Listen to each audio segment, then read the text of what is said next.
भाई जितना जना जुड़ल बड़ा हमारा चैनल से का हाल बा? ठीक बा। अच्छा चलेगा। कल गति पढ़ले निसन क्लास 9th के आज देखे के बाद जो ओकरा के केंग समझ लेवे के बा, ओकरा के केंग अपना भाषा में बोले के बा। जैसे भोजपुरी में आज सीखल जाए त्वरण के प्रकार, यानी कल हमनी के पढ़ले गति, गति के प्रकार, चाल, दूरी, समय, समय, विस्थापन, वेग और त्वरण। तो आज वही जैसे शुरू कर जाए त्वरण से, त्वरण के प्रकार। तो कल त्वरण के बारे में बतेले रहनी जे त्वरण वेग में परिवर्तन के दर ही होला। वेग में परिवर्तन यानी या तो तू अपन वेग बढ़ा लेब या घटा लेब, या तो ना बढ़ेब ना घटेब। जैसे मोटरसाइकिल के एक्सीलरेटर झाड़िया तब तेज भागी गाड़ी, तो वही उहे है एक्सीलरेशन फिजिक्स में, भौतिकी में। तो त्वरण के प्रकार देखा, त्वरण एक्सीलरेशन जना के कहल जाला, एक्सीलरेशन यानी त्वरण। एकरा के यूनिफॉर्म और नॉन यूनिफॉर्म माने एकरा के एक समान त्वरण, एक समान असमान, असमान, असमान। देखा यूनिफॉर्म, यूनिफॉर्म और नॉन यूनिफॉर्म इंग्लिश में बोलल जाला। ठीक बा। ज्यादा अंग्रेज बनला के जरूरत नहीं है, कॉन्सेप्ट के समझला के जरूरत बना। तो अंग्रेज बनाए के चक्कर में नू तू अपनो भूला जाइब आ कुछ समझियो ना पैब आ लिखियो ना पैब। ऐसे देखा यहाँ तो एक समान और असमान त्वरण के मतलब का कहल चाहता। जैसे जीरो से कोनो चीज शुरू कैलक आ 5 सेकेंड में, 2 सेकेंड के अंतराल पर, चाहे समय कितना हो छोटा है, 2 सेकेंड में बाद 10 मीटर पर सेकेंड से चले लगा। फिर अगला 2 सेकेंड में, अगला 2 सेकेंड में वो का कैलक जे 20 मीटर पर सेकेंड से चले लगा। फिर अगला 2 सेकेंड में वो 30 मीटर पर सेकेंड से चले लगा। तब एकर मतलब ऐसे ही, एकर मतलब तो तू समझ गए लगभग, जे 0 से 2 सेकेंड में 10 मीटर पर सेकेंड से चलल है। फिर यहाँ से मान लो यहाँ से 2 से 4 यानी यहाँ 2 सेकेंड के अंदर 20 मीटर पर सेकेंड से चल रहा, 10 बढ़ल, 10 बढ़ल, यानी निश्चित समय अंतराल में एक निश्चित वेग से कोनो चीज के, कोनो चीज के वेग बढ़ी एक निश्चित अंतराल पर, ओकरा के एक समान त्वरण कहल जाए। जैसे मान लो 20 में से 10 घटेब, यहाँ से यहाँ लेब, 20 में से 10 घटेब, एकरा के पूरा लेब तो कितना है, 10 है, या 10 से 2 भाग, 10 से 2 के भाग देब तो का है, 5 है। फिर एहू जैसे 30 में से 20 घटी 10 है, 2 से भाग देब तो का है, 5 है। तो एक समान त्वरण है कि ना है? तो एक समान त्वरण समझ गए लगभग। अब अगर ये असमान वेग बदली एक निश्चित समय अंतराल में तो वो असमान त्वरण हो जाए। समझ गए? तो त्वरण के प्रकार असमान और एक समान, माने यूनिफॉर्म मोशन और नॉन यूनिफॉर्म मोशन। अब कहता औसत चाल। तो औसत तो तहनी पढ़ले बार, मान ला है जैसे 2, 4, 6, 8 एगो औसत एक निकाल तलता, सबके जोड़ के जितना संख्या का भाग देता ल, 1, 2, 3, 4, 4 से भाग देता निकाल तरल। तो औसत चाल भी वह चीज हुई जे कोनो वस्तु द्वारा जितना दूरी देहल रही, कितना अंतराल में, कौन समय में कितना दूरी तय कैले बा, आ उस समय से टोटल समय से भाग दे दिया, आ जोन भागफल आई ओकरे के औसत चाल का। देखा हम का कहल चाहते हैं, औसत चाल, एवरेज स्पीड। एकरा के इंग्लिश में का बोलल जाई, एवरेज स्पीड। अरे अंतर कुछ नहीं है, वो खाली जाके झूठो के तनी डेरा जाला सब बिहार बोर्ड वाला, तनी सब नहीं जाना डेरा जाला जे बाप रे बाप सीबीएसई वाला तेज होत हुई असन। ऐसा कुछ नहीं है, 90% सीबीएसई वाला रट जाला सन।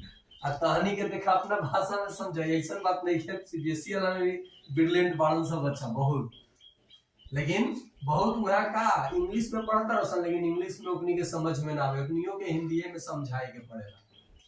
देखें यार, तो औसत चाल जो कहता है एवरेज स्पीड की कुल दूरी बटा दूरी तय करे में लागल कुल समय के जब भाग दिया पूरा दुनिया में समय से, तो वो औसत चाल हो जाएगी। देखो औसत चाल, औसत चाल बताएं क्वेश्चन भी। कुल दूरी तय की गई, कुल दूरी तय की गई कुल दूरी अब बटा तय करने में लगा कुल समय। तय दूरी तय करने में यानी यह कुल समय लिख दो, कुल समय यानी एक के से डिफाइन कर जा सकता है। कुल दूरी और कुल समय के अनुपात के औसत चाल कहल जाला। मतलब राहुल सर 20 किलोमीटर पर आवर चलन पहिलका 1 घंटा में, फिर कुछ समय बाद 30 किलोमीटर होने से मान लो यहाँ से पकड़ी स्कूल गई 20 किलोमीटर पर घंटा में, अब वापस समय जब हम अपन स्पीड देखनी तो 30 किलोमीटर पर घंटा रहे। आ फिर अगला दिन गई 40 किलोमीटर प्रति घंटा से आईनी 50 किलोमीटर प्रति घंटा से। तो ये देखल जाए 2 दिन के हमारा औसत चाल जब देखल जाए, ठीक ना, वेग ना चाल, तो कहले बाय में तय कैल गई कुल दूरी। तो दूरी 30 20 50 50 आ 40 90 90 आ 50 कितना हो जाए 140 होता का। देखा यहाँ 30 आ 20 50 हो गया, 50 100 140 हो गया। 1 घंटा 2 घंटा 3 घंटा 4 घंटा। तो समझ में आवता हम का कहल चाहते हैं। 140 कुल दूरी हो गई, ओके ठीक बा। आ 4 से भाग दे दिया कैसे पूरा समय कितना लागल बा 4। तो 4 से जब एक काटल जाए तो 4 4 3 12 हो जाए आ 2 0 4 5 20 किलोमीटर प्रति घंटा। यानी अगला दिन राहुल सर के आए जाए के जो औसत चाल मने जाए के चाहे आवे के औसत चाल जो हुई वो 35 किलोमीटर प्रति घंटा हो जाए। आ अगर एकरे के दे के कह दीजिए मीटर पर सेकंड में बताओ उनकर औसत चाल, तो का कल जाए यार, कुछ ना एकरा के मिटका दिया अब 5/18 से गुना कर दिया आ लिख दिया आंसर आ जाए। समझ में आवता हम का कहल चाहता नहीं। तो ठीक बा, औसत चाल समझ गई लो, यही निकाले के बाद औसत चाल।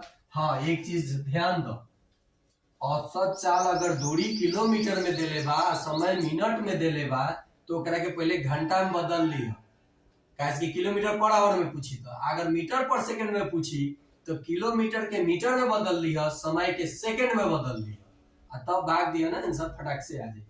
तो यो समझ गए औसत चाल। अब औसत वेग यानी u + v/2 का लिखल चाहता औसत वेग, आई का कहल चाहता आवे का एकरा के प्रतिपादित कर दिया। मान लो कि कोनो चीज प्रारंभ से जब चली, कोई वस्तु प्रारंभ करी रुकल रही प्रारंभ करी, तो ओकर प्रारंभ कोई वस्तु प्रारंभ से चला तो प्रारंभिक वेग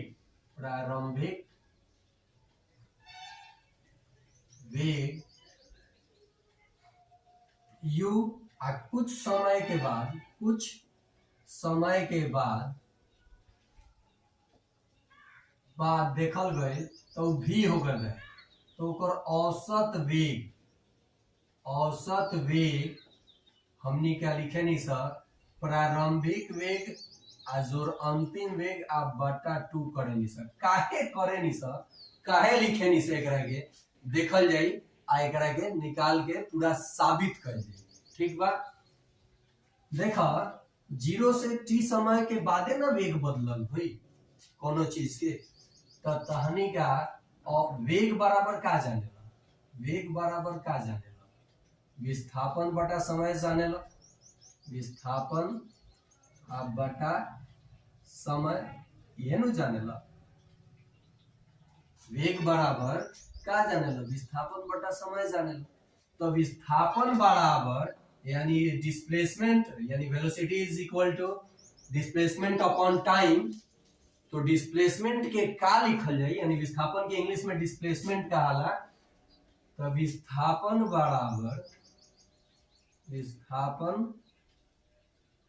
बराबर हमने के का लिख सकतनी सर, वेग गुना समय भी तो लिख सकतनी सर, कि ना बताओ, लिख सकतनी सर कि ना हमने का लिख सकता नहीं सनू।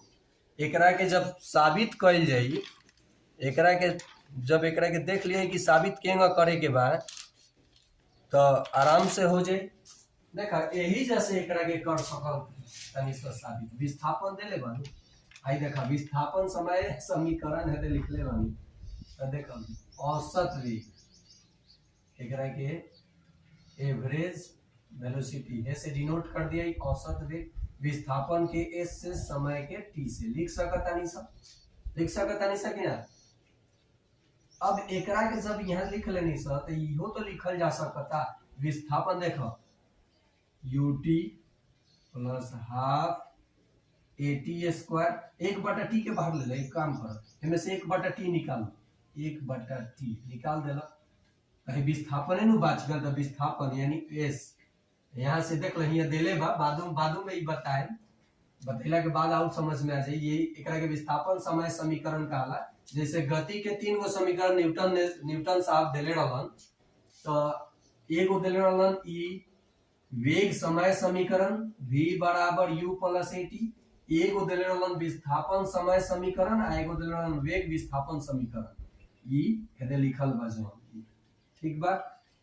एकरे यूज करके एकरा के प्रूफ कर जाए। s यहाँ हम का लिखले बानी s, तो एकर मान त पूरा बा लिखल जाए ut plus half at square लिख दिया।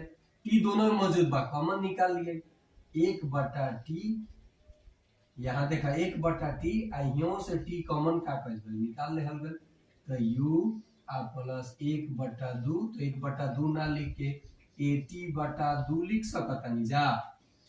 तो टी से तो टी कट गई, ओके कट गई बा। अब यहाँ देखो एकरे में माना होता u आ प्लस, अब जरा देखिए v बराबर यहाँ v बराबर u प्लस एटी, तो एटी खाती का लिखल सकते हैं या जे v माइनस u बराबर एटी।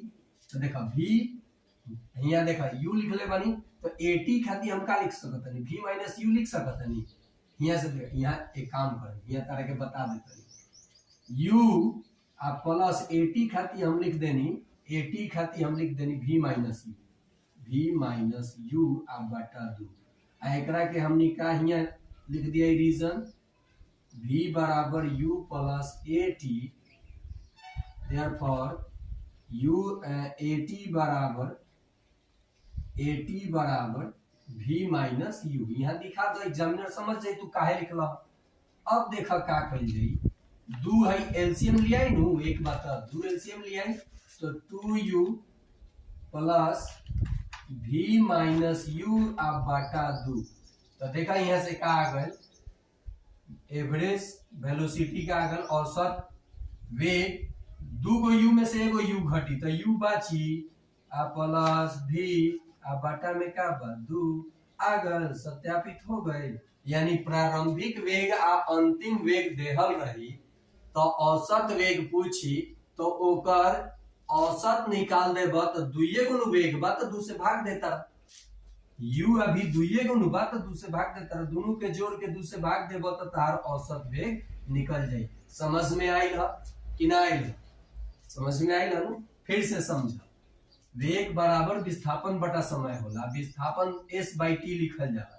एकरा के 1 बटा टी यहाँ कुछ नहीं कहते 1 बटा टी कॉमन ले लिया, अब विस्थापन के समीकरण लिख लेनी और वही में से टी निकाल के टी से टी काट देनी है आ एटी समीकरण 1 से एटी के मान निकाल के रख देनी है और ओकर एलसीएम ले लेनी है, एलसीएम लेला के बाद लिख देनी है, आंसर आ गई। ऐसा ही हमनी का हे कर सत्यापन कल जाई तो गति के समीकरण का सत्यापन जब हमनी का कल जाई तो ओकरा साथ साथ एक ही गो क्वेश्चन न्यूमेरिकल बनावल जाई आ ग्राफीय निरूपण जब करे तो तहरा 100% दिमाग में घुस जाए पक्का बाटे।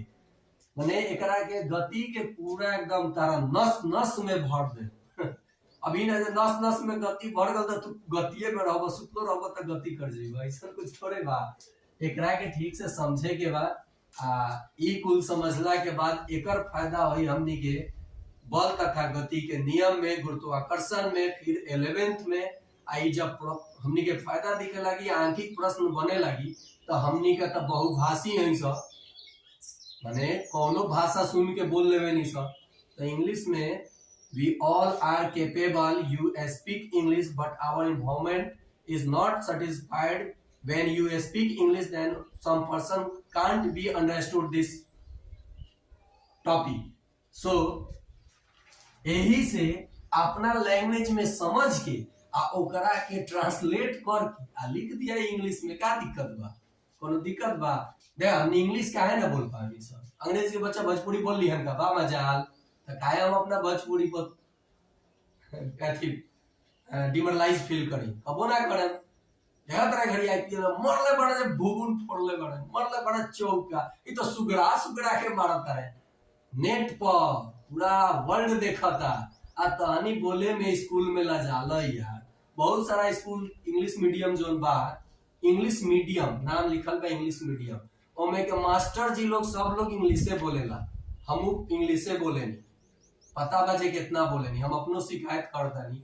आ वही ना गार्जियन मूर्ख बन रहल बा। गार्जियन कबो अपना बच्चा के टेस्ट ली घरवा तब पक्का बा जे पता चल जाई जे कितना में वो बच्चा बा, आ स्कूल ओकरा पर कितना मेहनत करता, आ कितना हम पैसा दे चुकल बानी। हम ही नहीं कहा जे कोचिंग है सारा स्कूल ऐसन बा, ये ऐसन हम नहीं कहा, लेकिन छोड़ा वो सब भिड़ियन से स्कूल वाला भागा दिया सब, मारा दिया। तो ई हो गए एकर जोन समीकरण देले रहलन हमार न्यूटन साहब देले रहलन, ठीक न? अब देखो कुछ लोग क्वेश्चन दागेला, राहुल सर भौतिकी पढ़ाता तो राहुल सर से एक दो क्वेश्चन डाल कहना जब बताओ तो भौतिकी के पिता के है, आधुनिक भौतिकी के पिता के है। अरे यार आपन पिता तारा पता बा तो वो चल जाई। तो भौतिकी के पिता जब पूछी तो कहिए जे न्यूटन, आज जब कही आधुनिक भौतिकी के पिता तो अल्बर्ट आइंस्टाइन कह दिया। ओके, तो आज इतने भर रह दिया, मन रहा तीनों प्रूफ कर दिया आज। लेकिन एकरा के अगला पार्ट में एगो प्रूफ कल जाए, सत्यापित कल जाए, और ऊपर एगो क्वेश्चन बनाल जाए, आ कौना प्रश्न में कौन समीकरण के यूज कल जाए इहो बताए। तो अगला पार्ट जरूर देखिए, आ शुरू से देखा कि राहुल सर गति में का बतावत रहन, आ कैसे समझावत रहन, ओकरा के अपना भाषा में तू डिफाइन कर लियो। ठीक बा कि ना? अगर ठीक लागल होखे तो खूब शेयर कर, सब्सक्राइब कर, ताकि हमरो मन लागे तारा के पढ़ावे में, तारा लोग इनके। ठीक बा, तो आज खातिर इतने रह दिया, भूख लग गई बा, अब मॉर्निंग हो गई बा स्कूल, तो जाही के पड़ी टाइम पर, ठीक न? तो आज खातिर रह दिया।